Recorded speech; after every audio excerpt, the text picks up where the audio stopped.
నమస్తే అందరికీ. Easy and perfect hand cutting కోసం హ్యాండ్ పొడవు వచ్చేసి 6.5 ఇంచులు, కింద ఖర్చుతో కలిపి టోటల్గా 7 ఇంచులు అనమాట. ఇలా hand armhole loose check చేస్తే మనకి 7.5 ఇంచులు వచ్చింది.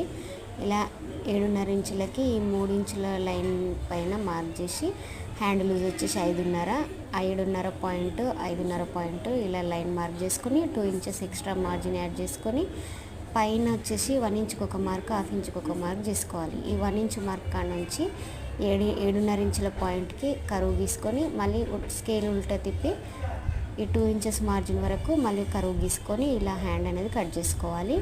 ఇప్పుడు 1/2 ఇంచు మార్క్ ఉంది కదా, హ్యాండ్ లోతు తీయడం కోసము 1/2 ఇంచు మార్క్ కాడ నుంచి 7.5 పాయింట్ వరకు ఇలా మిడిల్కి ఫోల్డ్ చేసుకొని మిడిల్ పాయింట్ చూసి 1/2 ఇంచు మార్క్ చేసుకొని పైన 1/2 ఇంచు కాడ నుంచి ఇలా కరువు అనేది మార్క్ చేసుకోవాలి. ఇలా మార్క్ చేసుకొని హ్యాండ్ లోత్ అనేది కట్ చేసుకోవాలి. ఇలా సూదిలాగా కటింగ్ అనేది రావాలి.